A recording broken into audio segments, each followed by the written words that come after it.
Gangarampur station থেকে দক্ষিণ দিনাজপুরের সবথেকে বেশি যাত্রী ট্রেনে ওঠে।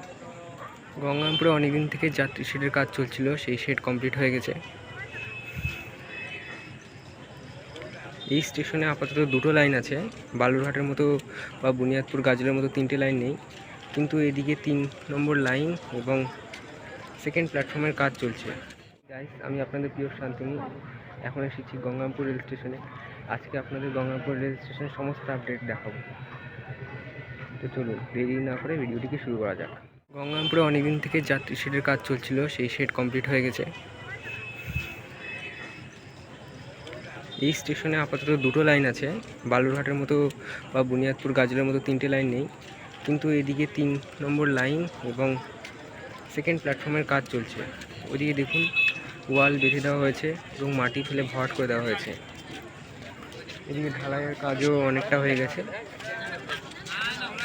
ওখানে একটা লাইন হবে, আর ওই যে ওটা সেকেন্ড প্ল্যাটফর্ম, এটা 1 নম্বর প্ল্যাটফর্ম। এখানে প্ল্যাটফর্ম শেড বানানো হয়েছে। আগে যাত্রীদের খুবই অসুবিধা হতো এখান থেকে ট্রেন ধরতে, কেননা এই গঙ্গারামপুর রেল স্টেশন থেকে বালুরঘাটের থেকেও বেশি ট্রেন ওঠে।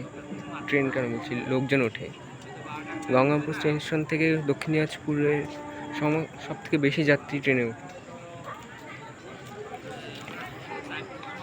এই ট্রেন স্টেশনটিকে যখন আগে এটি একটাই লাইন ছিল, এই লাইনটা ছিল প্রথমে, পরে যখন এই উঁচু করে দুটো লাইন করা হয় তখন এই প্ল্যাটফর্মটাকে এমনভাবে বানানো হয়েছিল যাতে ভবিষ্যতের জন্য 22-23 কোচের ট্রেন যেন খুব সহজেই অ্যাডজাস্ট হয়ে যায়, সেই হিসেবে বানানো হয়েছে স্টেশনটিকে।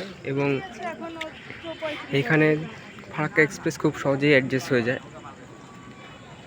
ওদিকে সেকেন্ড প্ল্যাটফর্মের কাজ অনেকটা হয়ে গেছে, ওদিকে আরেকটি লাইন বানানো হবে এবং সেটিকে ইলেকট্রিফাইডও করা হবে। এই স্টেশনেও অমৃত ভারত প্রকল্পের অন্তর্ভুক্ত। এই স্টেশনে সেকেন্ড প্ল্যাটফর্ম হয়ে গেলে overbridge, foot over bridge, escalator, lift সবই ফিট করা হবে এবং বিভিন্ন কাজ করা হবে। এটি হচ্ছে গঙ্গারামপুর রেল স্টেশনের নতুন ওয়েটিং রুম। আগে এই ওয়েটিং রুমটাই ছিল, ছোট ছিল, কিন্তু এখন এই সাইডে একটি নতুন ওয়েটিং রুম করা হয়েছে, আর এই নতুন ওয়েটিং রুমের সামনেই যাত্রী শেডটি তৈরি করা হয়েছে। এখন বাজে 6টা 58।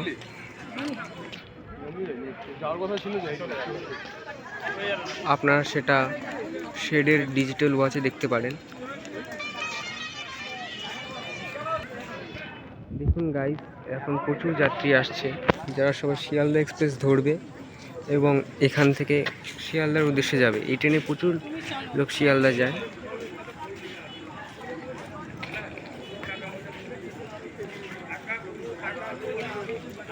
মালদার লোকেরাই বেশি শিয়ালদা এক্সপ্রেস ব্যবহার করছে আমার মতে। মালদার কোটা কমিয়ে দিয়ে এই দক্ষিণ দিনাজপুরের জন্য এই নতুন ট্রেনটি চালু করা হয়েছে, তাই দক্ষিণ দিনাজপুরের জন্য ট্রেনটিকে দক্ষিণ দিনাজপুরের কোটা বেশি বাড়ানো উচিত এই ট্রেনের জন্য।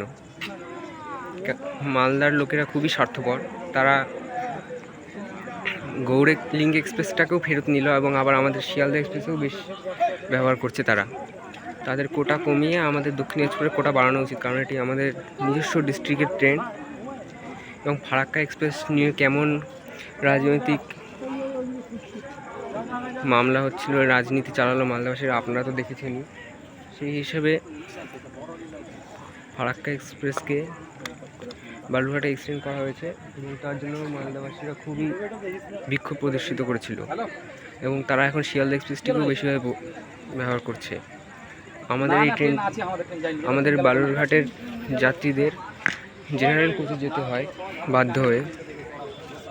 তো সেই বিষয়ে আপনাদের কোনো মতামত থাকলে কমেন্ট করে জানাবেন। আর ভিডিওটি ভালো লাগলে লাইক করবেন, শেয়ার করবেন, সাবস্ক্রাইব অবশ্যই করবেন। আমি কিছু শুনতে চাই না, সাবস্ক্রাইব কিন্তু খুব কমই করছেন আপনারা। ভুরি সাবস্ক্রাইব করুন, লাইক করুন, শেয়ার করুন এবং কমেন্টও করবেন ভালো। এই ছিল আজকের ছোট্ট আপডেট। পরবর্তীতে যদি কিছু আপডেট হয় সেটা আমি দিয়ে দেব। আজকে বিদায় নিচ্ছি।